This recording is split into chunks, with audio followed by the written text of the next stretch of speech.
احزاب حزب کی جمع، حزب کو مانا لشکر، تو کہ یہ احزاب کا مطلب بہت پورے قبائل عرب کا جو گروہ اور لشکر جو ہے وہ کٹھے ہو کے آ گیا، اس پہ اس کا نام رکھا گیا۔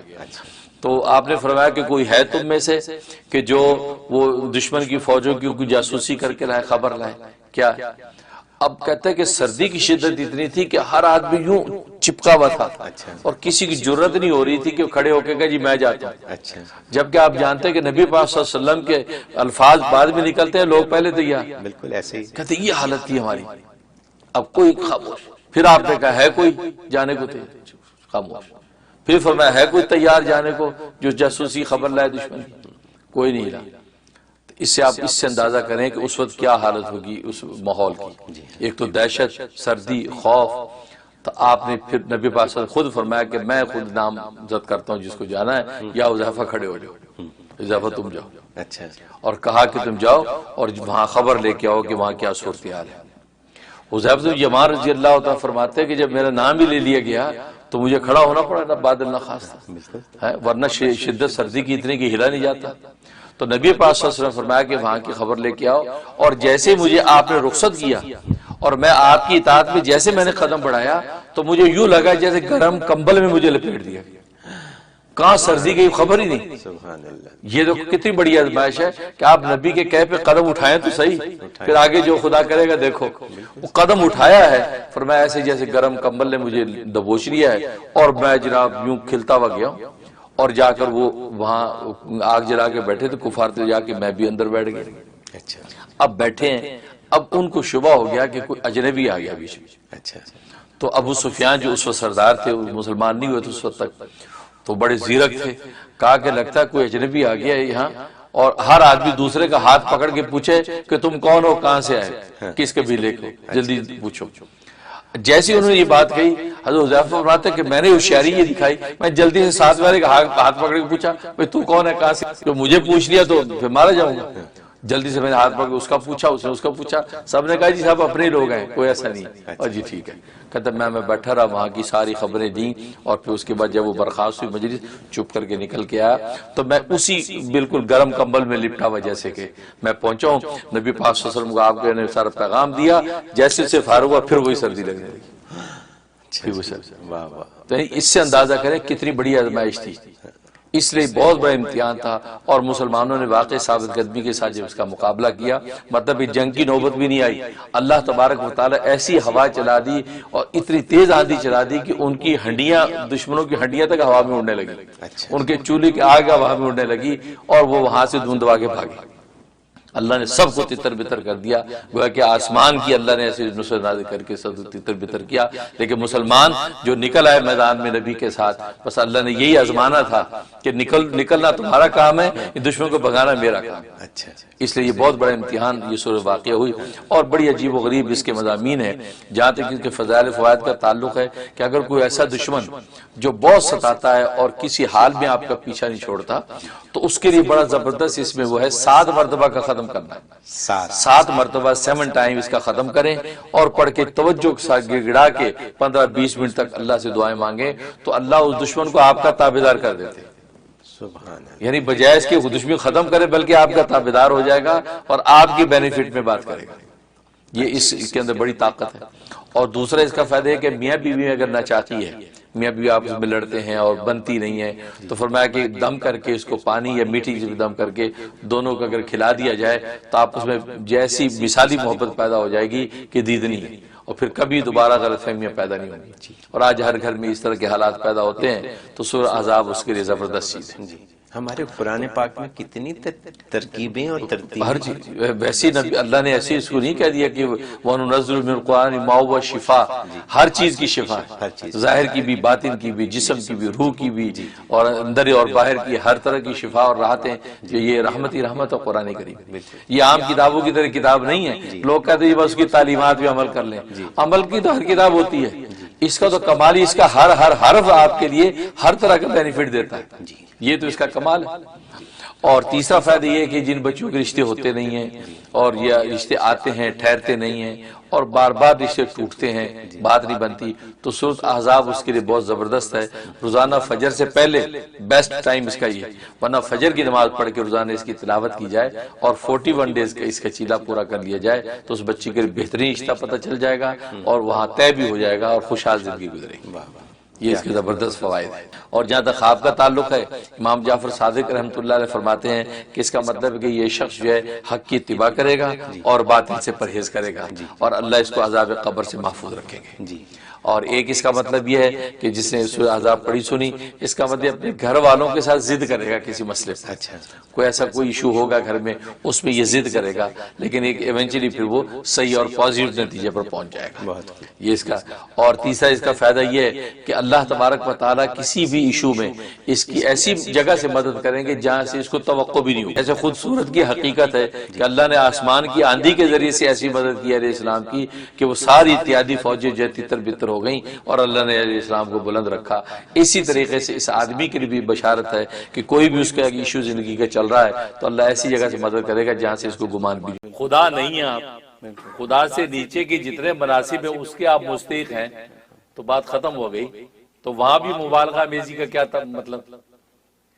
جن کا نام ہی اللہ تبارک و تعالی نے احمد اور محمد رکھا ہو، احمد کا مطلب یہ ہے کہ وہ سب سے زیادہ اللہ کی حمد و ثنا کرنے والے، اور جب وہ مفعول کے معنی میں لیں تو اس کا مطلب سب سے زیادہ جس کی حمد و ثنا کی جائے اس کے مقابلے میں کسی کی حمد و ثنا نہیں۔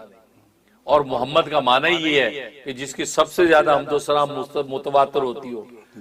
تو آخر اتنے محامد ہوں گے، اتنے محاسن ان کے ہوں گے، کمالات ہوں گے کہ متواتر ان کی حمد و ثنا ہو رہی ہو۔ اور جس نبی کو اذان جو اسلام کا شعار ہے اشہد ان لا الہ الا اللہ کے بعد اشہد ان محمد رسول اللہ نہ کہیں تو ختم نہیں ہوتی اذان۔ آپ جس نبی جو عبادت نماز محض اللہ کی عبادت، اس میں جب تک اللہم صلی علی محمد کہہ کہ صلاۃ السلام نہ پڑھیں نماز پوری نہیں ہوتی۔ یار وہ شخصیت کا آپ اس کو اینالائز آپ کیسے کر سکتے ہیں کہ نہیں یار یہ من گڑت ہے اور یہ چھوٹی بڑی؟ ان کی تو مقامات عالیہ کا اندازہ ہی آپ لگا نہیں سکتے۔ وہ ایسا بحر ذخار ہے کہ جس کا کوئی کنارہ نہیں ہے کہ اتنے محامد ہیں۔ تو بھارت اس پر جو انہوں نے اینالائز کر دیا، اور اینالائز بھی اس انداز سے کر دیا کہ بخاری مسلم میں نہیں ہے، لہٰذا جو ہے لہٰذا جب بخاری مسلم میں نہیں ہے، سیاستہ میں نہیں ہے، لہٰذا یہ اس کا مطلب من گڑت ہے۔ بہت خوب بھائی، بلکہ آپ نے تو علامہ شبلی نعمانی رحم اللہ کا نام لیا غالباً۔ علامہ شبلی نعمانی رحم اللہ ہی نے سیرت النبی جو ان کی اپنی کتاب ہے اس میں سینکڑوں روایتیں وہ ذکر فرمائی ہیں جو نہ بخاری میں نہ مسلم میں سیاستہ میں کہیں نہیں ہے۔ دوسری حدیث کی کتابوں کی روایتیں وہ انہوں نے وہاں نقل فرمائی ہیں۔ وہ کس بیس پہ نقل فرمائی انہوں نے؟ اگر وہ یہ کہتے ہیں کہ سیاستہ کے علاوہ کی روایتیں من گھڑت ہیں، ٹھیک ہے نا، تو پھر انہوں نے سینکڑوں روایتیں کیوں ذکر کی؟ اور انہی روایتوں پر جہاں نبی پاک کی ولادت کی رات میں جو معجزات دنیا میں ظاہر ہوئے اسی پر آپ کی تان ٹوٹ گئی۔ نہیں یہ غلط ہے، باقی آپ نے جو پیش کی وہ صحیح کیسے ہو گئی؟ آپ بھی ساری صرف بخاری مسلم کی روایتیں پیش کرتے، آپ سیاستہ کی صرف روایتیں پیش کرتے، آپ نے کیوں دوسری پیش کی؟ ہم پہ پیش کر دی تو من گھڑت ہوگی، آپ نے پیش کی تو کیا ہوگی؟ وہ معتبر و مستند ہوگی۔ یہ تو میٹھا میٹھا کڑوا کڑوا تھوت ہوا ہے۔ اور دوسری بات یہ بتائیے کہ وہ ولادت کی رات میں یہ واقعات ہوئے دنیا میں، یہ ہوئے کہ نہیں ہوئے؟ واقعات تو ہوئے نا۔ یہ تو عیسائیت کی تاریخ میں بھی لکھے ہوئے ہیں، یہ تو کرسچینٹی کی ہسٹری میں بھی لکھے ہوئے ہیں کہ وہ یہ ہوا تھا۔ اب آپ اس کو اس سے کاٹ رہے ہیں کہ نبی کی ولادت اس رات میں ہوئی تھی، اس وجہ سے نہیں ہوئے۔ ولادت اپنی جگہ ہوگی، وہ اور کوئی وجوہات تھی جس وجہ سے ہوئے، لیکن ہوئے تو ہے نا۔ اور اسی رات میں نبی پاک پیدا ہوئے تھے، اسی رات میں یہ واقعات پیش آئے، ٹھیک ہے نا۔ تو واقعات رونما تو مشاہدے میں آئے، دنیا نے دیکھا، کتابوں کا حصہ، تاریخ کا حصہ ہے۔ تو پھر بتائیے وہ کیوں ہوئے، اس کی ریزن کیا تھی؟ اگر نبی کی ولادت کی وجہ سے نہیں ہوئے تو کس وجہ سے ہوئے؟ کیا وہ عظیم و شان جو محل تھا وہ بلا وجہ زلزلے سے اس کے بنیاد میں دراڑیں پڑ گئی، اس کے کنگرے گر گئے؟ اور 1000 سال سے جلتی ہوئی آگ بجھ گئی، اور جو وہ دریائے فارس وہ سارا کا سارا خشک ہو گیا اچانک. یہ واقعات تو رونما ہوئے ہیں، تو کس وجہ سے ہوئے؟ کیونکہ آپ ٹیکنیکل اصول کے مطابق تو کوئی وجہ ثابت کر ہی نہیں سکتے، اور انکار کر رہے ہیں آپ نبی کی ولادت کے موضوع، تو اس کی وجہ بتائیں کہ کیوں ہوئے. ٹھیک. اور تیسری بات یہ ہے کہ آپ نے کہہ دیا بخاری مسلم سیاستہ میں نہیں ہے، لہذا جو ہے یہ من گڑت ہے، یہ قابل اعتبار نہیں ہے. تو پہلی بات ہے آپ نے بخاری مسلم کے مزاج کو نہیں سمجھا شاید. آپ تو بہت بڑے علامہ ہیں بھائی. اور پھر مزے کی بات یہ جو بات انہوں نے کہی ہے، یہ آج بھی بات جو ہے نا وہ میڈیا اسکالر، انگریزی اسکالر بنے ہوئے ہیں جو ماڈرنائز اسلام لا رہے ہیں مارکیٹ میں، وہ بھی کہتے ہیں نہیں یہ کیا ایگزیجریٹ ہے، یہ ایگزیجریٹ ہے.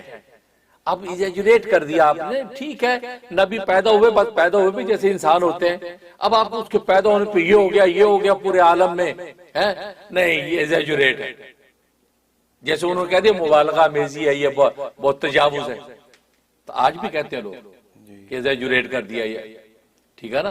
تو پہلی بات یہ کہ اول تو ٹھیک ہے بخاری مسلم جو ہے انہوں نے التزام کیا ہے کہ صحیح حدیث سے لاؤں گا، استیاب نہیں کیا ساری صحیح حدیثیں میں اکٹھی کر دوں گا، یہ تو نہیں کہا. التزام کیا کہ جو بھی حدیث ہم لائیں گے وہ صحیح ہوگی، لیکن یہ نہیں کہا کہ ساری صحیح میں اکٹھی کروں گا. بلکہ اس کا اقرار کیا امام بخاری کہتا ہے لقد ترکت کثیرا من الصحاح، میں نے بہت سی صحیح حدیثیں چھوڑ دی ہیں، لیکن بخاری میں جو میں لایا وہ صحیح لایا ہوں. لیکن لقد ترکت کثیرا من الصحاح، لیکن بہت سی حدیثیں میں چھوڑ دی، کیونکہ ساری صحیح حدیثوں کا جو احاطہ تو کوئی کر بھی نہیں سکتا. وہ تو بخاری 2 جلدوں کی نہ ہوتی، 100 جلدوں کی ہوتی. ٹھیک. اور امام مسلم نے یہ بات کہی کہ وَلَا أَقُولُ أَنَّ مَا تَرَكْتُ ضَعِيفٌ، کہ میں یہ نہیں کہ میں نے مسلم میں جو حدیث لایا وہ صحیح لایا ہوں، لیکن میں یہ نہیں کہتا کہ جو میں نے چھوڑ دیا وہ ضعیف ہے. جو میں نے چھوڑ دیا، آج یہ ایک ٹرینڈ بن گیا بخاری مسلم کی حدیث نہیں ضعیف ہے، یہ ایک ٹرینڈ بن گیا. بخاری کی حدیث نہیں، بخاری کی نہیں، مسلم کی نہیں، اور پھر ضعیف ہے. تو مسلم خود کہہ رہا ہے کہ لا اقول ولا اقول ان ما ترکت ضعیف، میں یہ نہیں کہتا کہ جو میں نے چھوڑ دی، جو میں نے ذکر نہیں کی وہ ضعیف ہے، وہ میں نہیں کہتا. وہ خود مان رہے ہیں کہ بہت صحیح حدیثیں میں نے چھوڑ دی، میں تو اپنے منشا کے مطابق کتاب 2 جلدوں کی بنا دی ہے، باقی بہت صحیح حدیثیں. آپ تو خود ان کے اپنے منشا کے خلاف بھی بات کر رہے ہیں، خود ان کا بھی وہ خود بول رہے ہیں کتنی صحیح حدیثیں چھوڑ دی میں نے. لہذا جو ہے دوسری مستدرک حاکم ایک کتاب ہے، امام حاکم نے مستدرک حاکم میں تمام وہ صحیح حدیثیں جمع کی جو مسلم اور بخاری نہیں لایا، انہوں نے وہ جمع کر لی ان کی شرائط کے مطابق. پھر سنن بیہقی میں حدیثیں ہیں، اور یہ جو حدیث ہے یہ سنن بیہقی کے اندر ہے، اسی طرح ابی نعیم کے اندر ہے، خرائطی میں ہے، ابن عساکر میں ہے. یہ حدیث کی کتابیں بڑی بڑی بھائی سب نے جمع کی سارے واقعات. ٹھیک.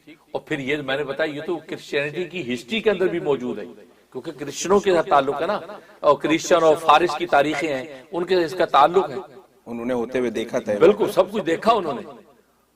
تو وہ تو مان رہے ہیں، آپ پتہ نہیں کس کو خوش کرنے کے لیے انکار کر رہے ہیں. ٹھیک ہے نا. اور اب یہ کہ وہ کیا واقعہ ہے، چلو میں وہ بھی شیئر کر دوں ناظرین کو فائدہ ہو کہ اس کی ڈیٹیل ہے کیا. ہوا یہ کہ کسرا نوشیروان، کسرا کا بادشاہ جو نوشیروان تھا اس وقت، تو ادھر رسول صلی اللہ علیہ وسلم کی ولادت ہوئی. جب ولادت ہوئی اسی رات میں کسرا جو اپنے محل کے اندر بیٹھا ہے تو اس کا محل زلزلے کی طرح لرزا، ایسا لرزا کہ اس کی بنیادوں میں دراڑیں پڑ گئی، اور اس کے 14 کنگرے تھے، 14 کنگرے، وہ 14 کنگرے ٹوٹ کے گر گئے. جو اس کی خوبصورتی اور عظمت کی شان تھی وہ 14 کنگرے گر گئے، کھڑکیاں ہل کے گر گئیں. یہ بڑا حیران ہوا کہ یار یہ کیا واقعہ ہوا.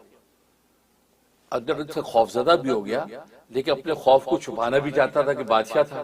صبح اسے دربار میں سب لوگ جمع کر لیے، ان کو کہا کہ بھائی آ جاؤ.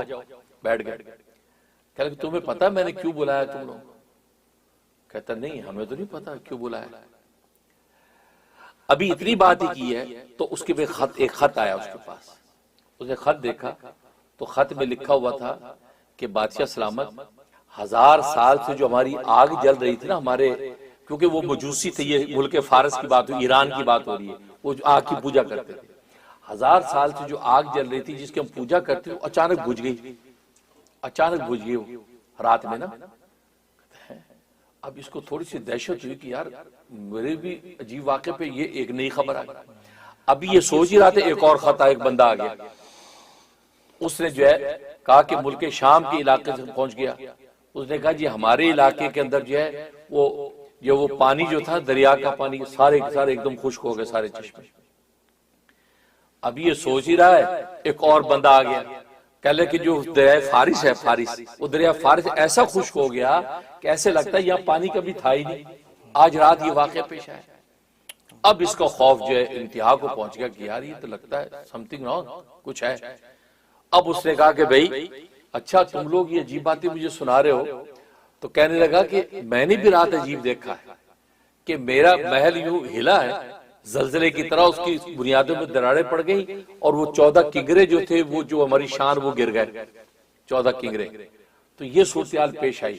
اور ابھی مجھے بتایا کہ وہ دریا فارس خشک ہو گیا اور وہ 1000 سال سے آگ جلی وہ اچانک بجھ گئی، اور یہ کیا صورتحال ہے؟ تو وہ یوں حیران ہو کے بات کر رہا ہے۔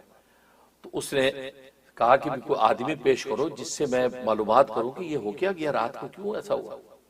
تو جو ایک آدمی تھا ان کا خاص، اس نے کہا جی فلاں علاقے کا فلاں جو شخص ہے نا اس کو کہیں آپ، بحیرہ ایک مقام تھا، بحیرہ کا جو گورنر اس کو کہیں وہ کسی عالم کو بھیجے۔ اس نے بحیرہ کو کہا یہ اچھا مشورہ ہے، اس نے بحیرہ کے وہاں بندہ بھیجا، کہا کسی عالم کو بھیجو سوال کرنا ہے۔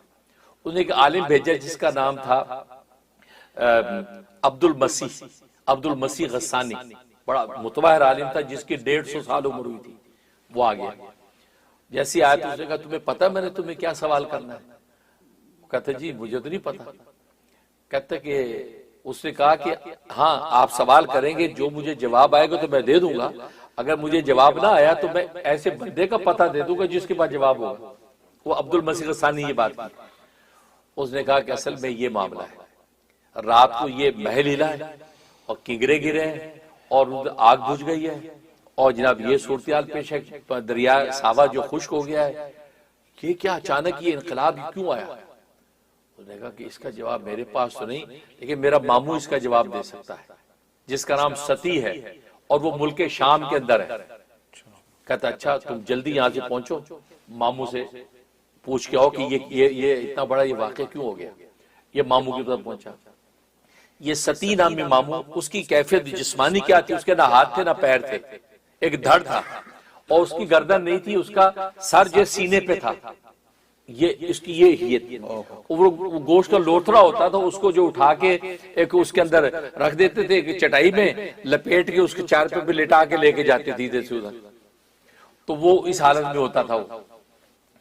تو یہ وہاں جب اس کے پاس ستی کے پاس پہنچا اور لکھا ہے کہ اس کی 700 سال عمر ہوئی، وہ ستی جو تھا اس کا 700 سال اس کی عمر ہوئی۔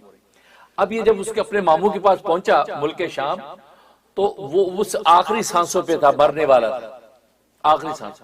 یہ جہاں پہنچا، اچھا اس سے کوئی سوال کرنے کا طریقہ یہ تھا کہ وہ جو ویسے گوشت کا لوتا گت گت پڑا رہتا تھا، اس کو یوں ہلاتے تھے جیسے کہتے ہیں مکھن بلوتے ہیں نا دودھ میں، اس بلوتے ایسے اس کو ہلاتے تھے تو اس کے اندر سانس پیدا ہو جاتا، اور اب اس سے سوال کرتے وہ فوراً جواب دیتے۔ یہ ایسا علم تھا اس کے پاس۔ اب وہ جناب یہ پہنچا، اس نے اس کو سلام کیا، وہ کوئی جواب نہیں، یہ کہا ماموں خواب ہو۔ تو اس نے پھر آگے سے بولا، کہا کہ ملک شام کا یمن کا جو ہے سردار بہرا ہو گیا ہے یا یہ کہ جواب نہیں دینا چاہتا۔ یہ بولا کہ یمن سردار بہرا ہو گیا یا میرا جواب نہیں دینا چاہتا۔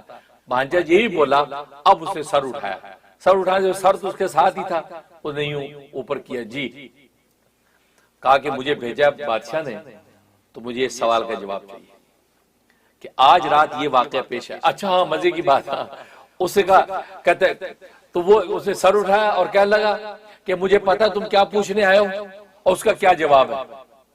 یعنی اس نے خود ہی سوال بتایا کہ تم یہ سوال کرنے آئے ہو اور تمہیں فلاں نے بھیجا ہے؟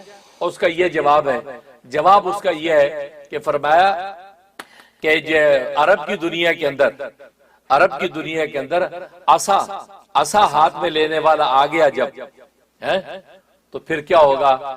پھر آگ بجھ جائے گی، کنگرے گر جائیں گے، دراڑیں پڑ جائیں گی، ساوا خشک ہو جائے گا، پھر ملک شام ستی کا ملک شام نہیں رہے گا، وہاں پر وہ اس کے قدم پہنچ جائیں گے۔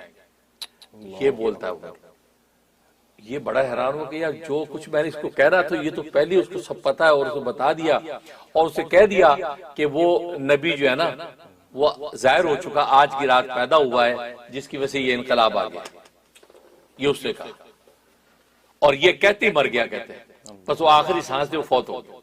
یہ وہاں سے دوڑا بادشاہ کے پاس، بادشاہ کو کہا کہ یہ صورتحال ہے۔ اچھا، اب اس کا بادشاہ کے ایک اور خاص ایک آدمی تھا جو بڑا عابد و زاہد تھا، موبزان کہتے تھے اس کو، اس نے کہا جی میں نے رات کو خواب دیکھا ہے۔ کیا خواب؟ میں نے یہ خواب دیکھا کہ اونٹ ہے، اونٹ بڑے جفا کا سخت اونٹ ہے جو ہمارے جو عربی نسل گھوڑوں کو گھسیٹ کے لے جا رہے ہیں، اور وہ دریائے دجلہ سے پار کر کے دوسری طرف لے گئے اور شہروں کے اندر گھس گئے۔ یہ دیکھا، اور اس کی تعبیر اس نے کیا دی تھی؟ اس ستی نے یہ دی کہ اصل میں وہ اونٹوں سے بعد وہ عرب ہیں، یعنی صحابہ کی مثال، کہ یہ جو ہے نا آپ کے عربی نسل گھوڑوں کو گھسیٹ کے لے جائیں گے، اور تو گویا کہ دریا دجلہ سے پار ہو کر ایران یعنی فارس فتح ہو جائے گا۔ یہ کہا، کیونکہ آپ کو یہ پتا ہونا چاہیے۔ اب رہا یہ سوال کہ یہ واقعہ کیوں ہوا؟ علماء نے بڑی عجیب بات لکھی ہے کہ آپ کو پتا ہے کہ دو سپر پاوریں تھی اس وقت، ایک روم اور دوسرا فارس، روم اور فارس۔ اچھا، مسلمانوں کی ہمدردیاں روم کے ساتھ تھی جو عیسائی ہیں، روم کے ساتھ اس لیے تھی کہ وہ آسمانی دین کو مانتے تھے، تو ہم بھی آسمانی دین کو مانتے تھے، تو مسلمانوں کی ہمدردیاں روم کے ساتھ تھی۔ یہ امریکہ والے بھی رومی ہیں، اٹالین جو کہتے ہیں اٹالین ہے، یہ رومی ہیں، تو روم کے ساتھ تھی۔ اچھا، اور مشرکین مکہ کی ہمدردیاں فارس کے ساتھ تھیں، کیونکہ وہ آگ کی پوجا کرتے تھے، مشرک تھے، یہ بھی بتوں کی پوجا کرتے تھے، مشرک تھے۔ یہ اس کی جس پر سورۃ روم پوری اتری ہے، وہ غلبت الروم جو قرآن میں کہا نا روم ہار جائیں گے، تو یہ بات ہوئی تھی۔ تو پھر حضرت بکر نے بھی ایک شرط لگا لی مشرک مکہ سے، نہیں اتنے عرصے بعد جیت جائیں گے، تو پھر بعد میں روم جیت گئے، پورا فارس۔ تو یہ مسلمانوں کی ہمدردی ہمیشہ جو روم کے ساتھ ہوتی تھی فارس کے ساتھ بھی ہوتی تھی، کیونکہ فارس شرک کا گڑھ تھا، اس وقت سپر پاور تھا۔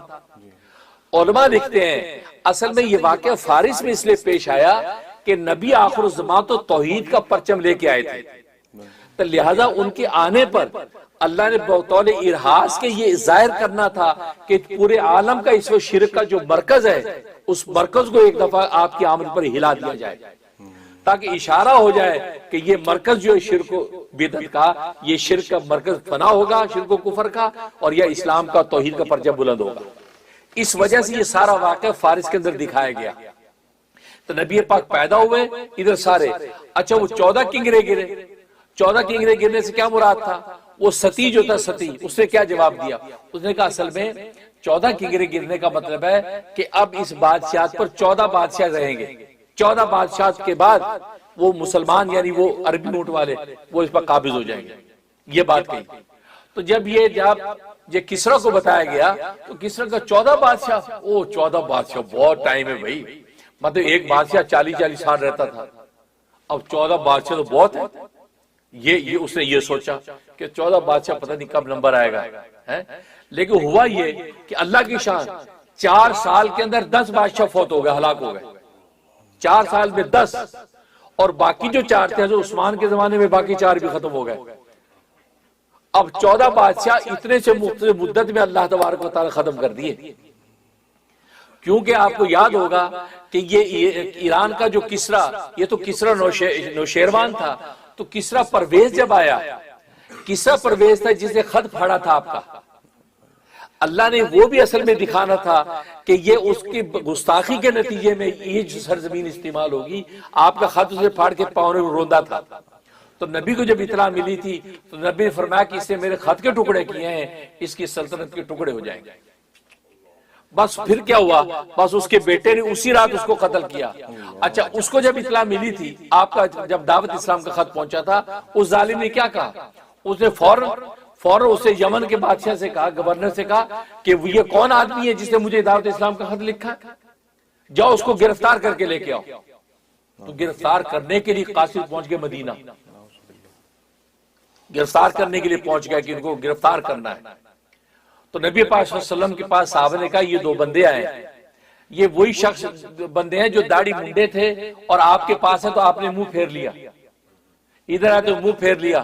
فرمایا آپ نے فرمایا تمہیں کس نے کہا تھا یہ شکل بنانے کو، کس نے حکم دیا؟ انہوں نے کہا ہمارے رب نے حکم دیا، یعنی بادشاہ کسریٰ پرویز، اس کا نام تھا کسریٰ پرویز، اس نے حکم دیا۔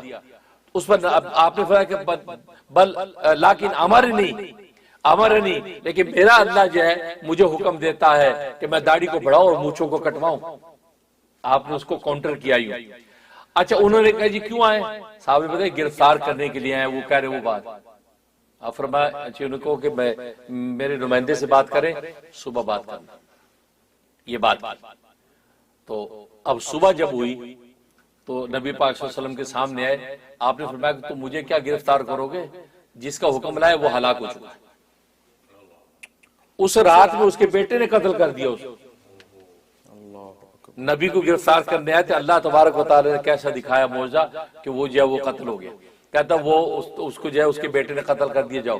یہ بڑے حیران بھاگے، وہاں سے بھاگے، پہنچے جلدی سے یمن پہنچے، آگے پہنچے، پتا چلا کہ جس وقت نبی نے بات کہی تھی اسی رات میں وہ قتل ہوا تھا۔ تو مطلب ایک وہ قتل ہوا، پھر اس نے بیٹے نے اگلے اس کو قتل کیا، کرتے کرتے اس قتل میں جلدی 10 بادشاہ 4 سال میں ہلاک ہو گئے، اور آگے جو ہے باقی۔ تو کہنے کا مقصد ہے کہ وہ اتنی مدت کے اندر سب ختم ہو گئے، جبکہ وہ کسریٰ نوشیروان سمجھ رہا تھا کہ 14 کنگرے، تو 14 کنگرے کا مطلب یہ تھا بس یہ 14 بادشاہ تک حکومت رہے گی، اور اس کے بعد یہ یا اسلام اور توحید کا پرچم بلند ہوگا۔ تو چونکہ وہ شرک کا گڑھ تھا اور وہ اسلام کی توحید تھی جس کو اس کے اوپر چھانا تھا، اس لیے اللہ تبارک و تعالی نے بطور ارہاس کے جو ہے یہ نظارہ دکھا کہ آپ کی پیدائش پر یہ وہاں پر ہلچل بچا دی، بتا دیا کہ ایک مقدمۃ الجیش کے طور پہ تمہیں پتا ہونا چاہیے اب شرک کے ختم ہونے کا وقت ہے۔ آگ کو ایک دم بجھا دیا، اشارہ کر دیا کہ یہ شرک کی آگ اب باقی رہنے والی نہیں ہے، کہ اب ہمیشہ ہمیشہ کے ختم کرنے والا نبی آ گیا۔ بے شک۔ ہاں تو یہ واقعہ حدیث کی کتابوں نے تفصیل سے انداز سے لکھا ہے، اور اس میں نبی پاک کی عظمت پتہ چلتی ہے، اور پھر یہ اس عالم کے اندر رونما ہوا ہے۔